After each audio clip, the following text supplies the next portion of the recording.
가장 많이 말하는 사람이 가장 먼저 잊힙니다. 가장 조용한 사람이 가장 오래 기억됩니다. 이것이 바로 우리 뇌가 숨겨온 잔인한 진실입니다. SNS에 매일 업로드하는 사람보다 1년에 한 번 나타나는 사람이 더 궁금해집니다. 자신의 성공을 자랑하는 사람보다 묵묵히 일하는 사람의 한마디가 더 무겁게 느껴집니다. 왜 그럴까요?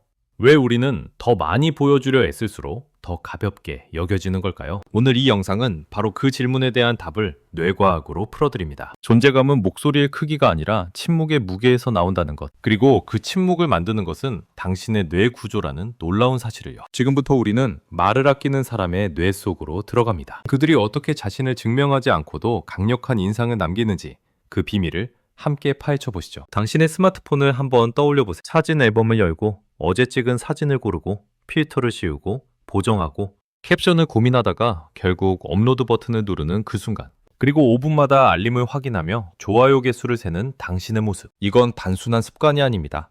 이것은 우리 뇌가 보상을 갈구하는 생존 본능의 현대판입니다. 문제는 이 과정이 반복될수록 우리의 존재감은 점점 더 알림에 의존하게 된다는 거죠. 반면 속이 꽉 찬 곡식처럼 단단한 사람들이 있습니다. SNS를 하지 않는 건 아니에요. 하지만 그들은 타인의 좋아요를 기다리지 않습니다. 이미 자신 안에 충분한 확신이 있기 때문이죠. 그들의 뇌는 외부의 승인 없이도 내부에서 스스로를 충전합니다. 여기서 핵심 질문이 등장합니다. 우리는 왜 타인의 시선에 이렇게 목말라 하는 걸까요?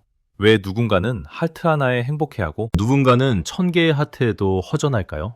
그 답은 바로 다음 장, 당신의 뇌 속 작은 기관에 숨어 있습니다. 우리 뇌에는 복측 선조체라는 작은 영역이 있습니다. 이곳은 보상과 쾌락을 담당하는 뇌의 VIP 구역이에요. 맛있는 음식을 먹을 때, 좋아하는 음악을 들을 때, 그리고 누군가 당신을 칭찬할 때 이곳이 활성화됩니다. 하버드 대학교 연구팀은 흥미로운 실험을 했습니다. 사람들에게 자기 자신에 대한 이야기를 하게 했더니 뇌 스캔 결과 복측 선조체가 마치 초콜릿을 먹을 때처럼 환하게 빛났습니다. 즉, 나에 대해 말하는 것 자체가 뇌에게는 일종의 마약이라는 거죠. 문제는 여기서 시작됩니다. 이 보상회로는 점점 더 강한 자극을 원합니다. 처음엔 친구 몇 명의 좋아요로 만족했지만 시간이 지나면 수백 개의 반응에도 허전함을 느끼게 됩니다. 도파민이 분비될수록 우리는 더 많은 인정을 갈구하는 도파민의 노예가 되는 거예요. 그렇다면 끊임없는 인정 욕구에서 벗어난 사람들은 어떻게 다를까요? 그들의 뇌는 무엇이 다르기에 침착할 수 있는 걸까요? 그 답은 우리 조상들이 살았던 원시 시대로 거슬러 올라가면 보입니다. 10만 년 전 우리 조상들은 평균 150명으로 구성된 부족 사회에서 살았습니다. 이 숫자는 우연이 아닙니다. 영국의 인류학자 로빈 덤바는 인간의 뇌가 안정적으로 관계를 유지할 수 있는 최대 인원이 약 150명이라는 것을 발견했습니다. 이를 덤바의 수라고 부르죠. 당시 부족에서 쫓겨나는 것은 곧 죽음을 의미했습니다. 그래서 우리의 뇌는 집단에 받아들여지는가를 생존의 최우선 과제로 설정했습니다. 남의 눈치를 보고 평판을 신경 쓰고 소속감을 추구하는 것은 모두 이 생존 본능에서 나온 것입니다. 그런데 지금은 어떤가요? 우리는 SNS에서 수천, 수만 명의 시선에 노출됩니다. 덤바의 수를 100배 이상 초과한 거예요. 우리 뇌는 150명을 위해 설계되는데 2만 명의 평가를 감당하려다 보니 과부하가 걸리는 겁니다. 이것이 바로 진화적 불일치입니다. 현대인이 유독 불안하고 예민한 이유가 여기 있습니다. 우리의 뇌는 아직도 150명짜리 부족에 살고 있는데 현실은 전 세계가 우리를 지켜보는 무대가 되어버렸으니까요. 그렇다면 이 불안을 어떻게 다스려야 할까요? 그 열쇠는 뇌의 두 가지 시스템에 있습니다. 누군가 당신을 비난하는 댓글을 달았다고 상상해보세요. 그 순간 당신의 심장이 두근거리고 얼굴이 화끈거리며 당장 반박하고 싶은 충동이 일어납니다. 이것은 당신의 편도체가 작동하고 있기 때문입니다. 편도체는 우리 뇌의 감정 엑셀입니다. 위협을 감지하면 즉각 경고음을 울립니다. 위험해! 반격해! 도망쳐! 원시 시대엔 이 시스템 덕분에 우리가 살아남았습니다. 호랑이를 만나면 0.1초 만에 반응해야 했으니까. 하지만 현대 사회의 위협은 호랑이가 아닙니다. 온라인 비난, 무시당한 느낌, 작은 실수. 이런 것들은 생명을 위협하지 않지만 편도체는 마치 호랑이를 만난 것처럼 과잉 반응합니다. 이때 필요한 게 바로 전전두엽입니다. 전전두엽은 이성의 브레이크입니다. 잠깐, 이게 정말 위험한가? 반응할 가치가 있나? 라고 묻는 사령탑이죠. 여유로운 사람은 감정이 없는 게 아닙니다. 자극과 반응 사이에 틈을 가진 사람입니다. 그 틈에서 그들은 선택합니다. 반응할 것인가? 흘려보낼 것인가? 그렇다면 왜 어떤 사람들은 끊임없이 자신을 설명하려 할까요? 제가 그런 뜻으로 말한 게 아니라 사실 저는 이런 사람이에요. 오해하신 것 같은데 우리는 하루에도 몇 번씩 자신을 설명하고 변명하고 증명하려 합니다. 왜 그럴까요? 심리학에서는 이를 과잉 정당화 효과라고 부릅니다. 스스로에 대한 확신이 부족할 때 우리는 타인의 시선을 통해 자신을 확인하려 합니다. 그 과정에서 에너지는 점점 고갈되고 말은 점점 길어지고 존재감은 점점 희미해집니다. 뇌과학적으로 보면 이런 사람들의 뇌는 디폴트 모드 네트워크라는 회로가 과도하게 활성화되어 있습니다. 이 회로는 끊임없이 나를 어떻게 봤을까? 내가 잘했을까? 라는 자기중심적 생각을 만들어냅니다. 생각이 많아질수록 불안은 커지고 불안이 커질수록 더 많이 설명하려 하죠. 반대로 내면이 충만한 사람은 과거의 영광이나 인맥을 자랑할 필요가 없습니다. 현재의 자신에 만족하기 때문이에요. 그들의 뇌는 외부 평가가 아닌 내부 가치에 집중합니다. 그렇다면 우리도 이런 뇌를 가질 수 있을까요? 물론입니다. 그 방법을 지금부터 알아봅니다. 심리학자들은 이런 실험을 했습니다. 대학생들에게 촌스러운 티셔츠를 입히고 교실에 들어가게 했어요. 그리고 물었습니다. 몇 퍼센트의 학생이 당신의 티셔츠를 눈치챘을까요? 대부분은 50%라고 답했습니다. 실제 결과는 어땠을까요?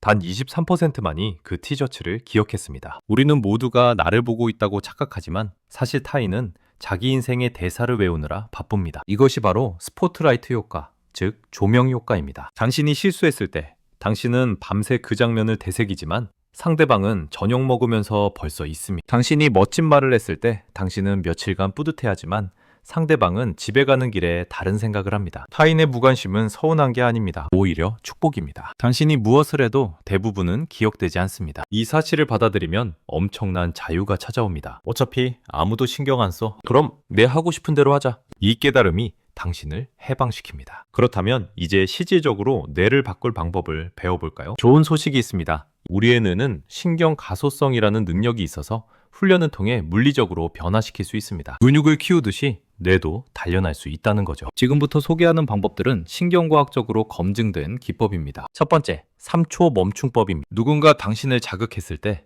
즉각 반응하지 마세요. 딱 3초만 숨을 들이마시고 내쉬세요. 단 3초만으로도 뇌의 주도권이 편도체에서 전전두엽으로 넘어갑니다. 이 짧은 틈이 당신을 충동적 반응에서 구해줍니다. 두 번째, 질문 반반 법칙입니다. 대화할 때 자기 이야기만 하면 뇌의 자기중심적 회로가 강화됩니다. 의식적으로 절반은 상대방에 대해 질문하세요. 당신은 어떻게 생각하세요? 라는 질문 하나가 뇌의 회로를 타인 중심으로 전환시킵니다. 세 번째, 성찰 메모입니다. 자기 전 5분 오늘 배운 것 한 가지를 적으세요. 성취한 것이 아니라 배운 것입니다. 이 습관은 뇌의 메타인지를 강화하고 전대상 피지를 활성화시켜 자기 객관화 능력을 키워줍니다. 매일 5분, 당신의 뇌는 조금씩 여유를 학습합니다. 이제 마지막 장에서 모든 것을 정리해 볼까요? 여기까지 오신 당신에게 마지막 진실을 전합니다. 여유는 타고나는 게 아닙니다.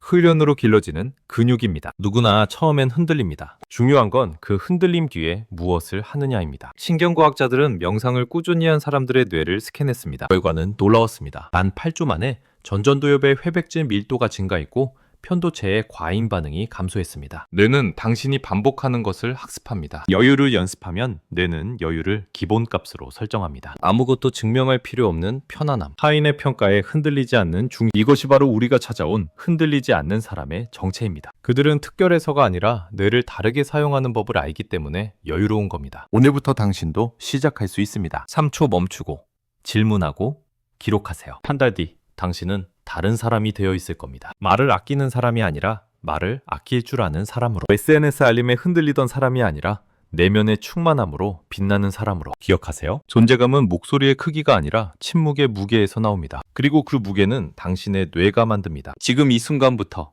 당신의 뇌는 당신 편입니다. 여유롭게, 단단하게, 흔들리지 않는 당신으로 살아가세요. 그것이 당신이 마땅히 누려야 할 존재의 방식이니까요. 오늘 영상이 도움이 되셨다면 좋아요와 구독 부탁드립니다. 하지만 누르지 않으셔도 괜찮습니다. 제 뇌의 복직선 조체는 이미 충분히 만족스러우니까요. 다음 영상에서 또 만나요. 여러분 모두 흔들리지 않는 하루 되세요.